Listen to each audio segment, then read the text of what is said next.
ఖండించాలి ఖండించాలి ఖండించాలి ఖండించాలి ఖండించాలి ఉగ్రవాదం నశించాలి ఉగ్రవాదం నశించాలి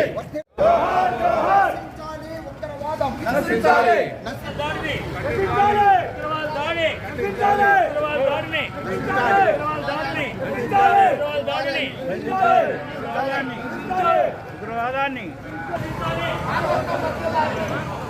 ఖండించాలి ఉగ్రవాదాన్ని ఖండించాలి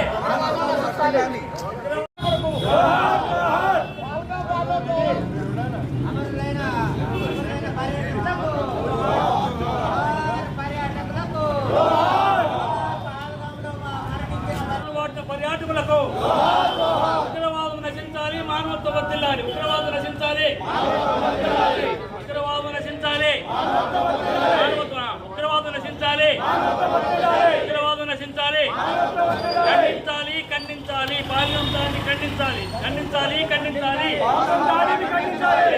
ఖండించాలి ఐక్యత ఫంక్షన్ ఐక్యత ఆల్ ఫంక్షన్ ఐక్యత ఆల్ ఫంక్షన్స్ ఐక్యత ఉగ్రవాదుల దుశ్చర్యలను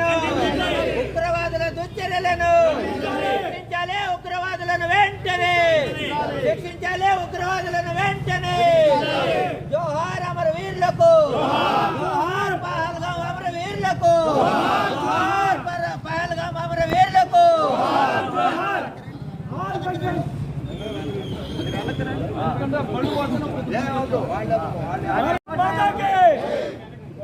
ఖండించండి ఉగ్రవాదుల దుశ్చర్యలను ఖండించండి ఉగ్రవాదుల దుశ్చర్యలను ఖండించండి ఉగ్రవాదుల దుశ్చర్యలను ఖండించండి ఉగ్రవాదుల దుశ్చర్యలను ఖండించండి ఉగ్రవాదుల దుశ్చర్యలను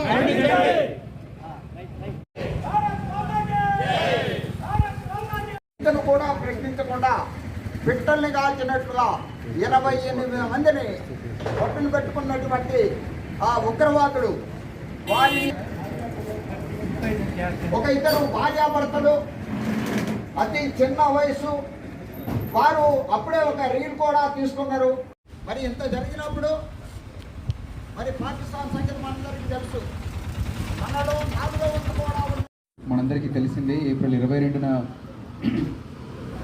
అసలు ఎటువంటి సంబంధం లేనటువంటి మతానికి కానీ రాజకీయాలకు కానీ ఉన్మాదానికి దేనికి సంబంధం లేనటువంటి హాయిగా విహారాన్ని కోసం వెళ్ళినటువంటి ఒక 26 మంది ఫ్యామిలీల్లో వాళ్ళలో పెద్ద దిక్కు అయినటువంటి ప్రతి ఫ్యామిలీ అయినటువంటి పెద్ద దిక్కు అయినటువంటి మగవాళ్ళని నిర్దాక్షిణ్యంగా మతాన్ని అడిగి మరి కాల్చేయడం ఏదైతే ఉందో ఇది భారతీయుల ఇప్పటి వరకు మనందరం చాలా పెంపొందించుకుంటూ వస్తున్నటువంటి బహుళత్వానికి మనందరికీ తెలిసిందే. భారతీయులంటే ఎన్నో సంస్కృతులకి మతాలకి జాతులకి పుట్టినిల్లు. అంటూ బయటికి వెళ్తున్నప్పుడు అక్కడ కాశ్మీరీ యువతనే అప్పటి కాశ్మీరీ ప్రజలే వీళ్ళని కూడా రక్షించినట్టు అనేక మంది విక్టిమ్స్ బాధితులు ఎవరైతే ఉన్నారో వాళ్ళు ఎప్పుడైతే కాశ్మీర్లో ఎంతో కొంత పర్యావరణం పర్యాటక రంగం ఇదంతా అభివృద్ధి సాధిస్తూ ఉందో ఆర్థికంగా కొంచెం ఒక అనిశ్చితి ఉండేది. అది ఎప్పుడైతే పోతూ ఉందో అప్పుడు దాన్ని చెదరగొట్టడానికి కొన్ని మతోన్మాద మూకలు ఉగ్రవాద మూకలు చాలా ముందు నుంచి ఎప్పటి నుంచో చాలా ప్లాన్ వేసుకొని ఎక్కడైతే మనుషులు లేదంటే మన పోలీసులు భద్రతా దళాలు ఎక్కడ దాకైతే వెళ్ళలేవో అది కాపు కాచుకొని చాలా ప్లాన్డ్గా చేసినటువంటిది. ఇది ఎప్పటి నుంచో ఖచ్చితంగా ప్లాన్డ్గా చేసినటువంటి ఒక పెద్ద కుట్ర.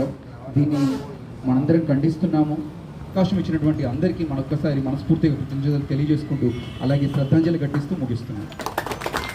కార్యక్రమం చూసిన మన ముఖ్య ఎంతో బిజీ ఉన్నా కానీ మనకి ఈ కార్యక్రమం విజయవంతం కొరకు సహకరించిన డాక్టర్ ఉదయ్ గారికి, అదేవిధంగా మన డివిజన్ అధ్యక్షులు పొందంటి గారికి, ఈ కార్యక్రమానికి విశ్రాంతి ఉద్యోగులందరూ కూడా తమ విలువైన సమయాన్ని సాయంత్రం కూడా రెస్ట్ తీసుకోకుండా ఈ యొక్క ర్యాలీలో పాల్గొని ఇలాంటి ఘటన మీద తీవ్రంగా ఖండిస్తూ ఒక ర్యాలీగా చేసి ఒక నినాదాలు ఇచ్చుకుంటూ ర్యాలీగా చేసిన ప్రతి ఒక్కరికి పేరు పేరున ధన్యవాదాలు.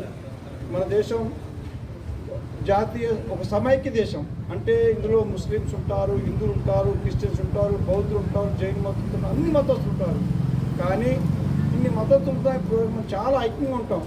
ఏ మతాన్ని చూసుకున్నా కానీ అందరితో కలిసిమెలిసి అన్ని మతాలతో మనం ఐక్యంగా ఉండే దేశం అంటే ఏదైనా ఉంటే అది భారతదేశం. అలాంటి దేశం మీద ఒక కాశ్మీర్లో విహారయాత్ర కోసం హానీమూన్ ట్రిప్ కోసం ఇలా వెళ్ళిన యాత్రికుల్ని దుర్మార్గంగా చాలా అసభ్యంగా వాళ్ళని భార్య ముందే భర్తని కాల్చంపడం అనేది చాలా హేయమైన చర్య. ఇలాంటి చర్యని ప్రపంచ దేశాలు ఇవాళ ఖండిస్తున్నాయి. ఇలాంటి ఉన్మాదాన్ని మరి తీవ్రంగా మనం ఖండిస్తున్నాం. ఇవాళ సెంట్రల్ గవర్నమెంట్ దీని మీద నిఘా వ్యవస్థల్ని ఇంకా బాగా పెంచి ఎక్కడైతే ఇలాంటి కార్యక్రమాలు ఉంటున్నాయో దాని నిఘా వ్యవస్థను ఇంకా ఈ రోజుల్లో మరి నిఘా వ్యవస్థ అంటే ఇంకా డెవలప్ చేయాల్సిన ఆవశ్యకత ఎంతైనా ఉన్నది. ఈజీగా పసిగట్టే సిస్టమ్ ఉన్నది. అలాంటి సిస్టమ్ డెవలప్ చేసి ఈ ఉన్మాదాన్ని తగ్గించకపోతే మున్ముందు చాలా ప్రమాదాలు అయితే ఈ దేశాన్ని వీళ్ళు విచ్ఛిన్నం చేయడానికి పాకిస్తాన్లో చేసిన కుట్ర మరి చాలా ఘోరం. దీని మీద మనం ఖండించాల్సిన ఆవశ్యకత ఉంది. మరి ఇలాంటి కార్యక్రమాలను ఎప్పుడన్నా ఇలాంటి జరిగినట్టు చేస్తూ ఈ అవకాశం ధన్యవాదాలు. Thank you very much. కాశ్మీర్లో జరిగినటువంటి ఈ దురాగతం చాలా దారుణమైనది. ఇటువంటి ఉగ్రవాదాన్ని తుదిపుచ్చించడానికి చక్కటి అవకాశం ఇప్పుడు భారత ప్రభుత్వానికి దొరికింది. భారత ప్రభుత్వం కూడా చాలా కఠినంగా ఉంది. ఏ మూల ఉన్నా కూడా ఈ ఉగ్రవాదాన్ని పూర్తిగా తుదముట్టించేటట్టుగా మనందరం కూడా సహకరించాలి. భారత ప్రభుత్వం కూడా తగిన చర్యలు చేపట్టాలని చెప్పి నేను ఆశిస్తూ నాకు ఈ అవకాశం ఇచ్చినందుకు ధన్యవాదాలు. Thank you. All pensions association regional committee పక్షాన పహల్గామ్ కాశ్మీర్లో ఉన్నటువంటి పహల్గామ్లో ఉన్న పర్యాటక ప్రాంతాన్ని సందర్శించడానికి వెళ్ళినటువంటి పర్యాటకుల మీద ఉగ్రమూకలు ఉగ్రదాడులు అతి కిరాతకంగా దాడి చేసి దాదాపు 26-27 మందిని చంపేయడం జరిగింది. ఇంకా దేశవ్యాప్తంగా చాలా పెద్ద ఎత్తున నిరసనలు జరుగుతున్నాయి. దీన్ని భారత ప్రజల తరఫున మనం చాలా తీవ్రంగా ఖండించాల్సినటువంటి పరిస్థితి.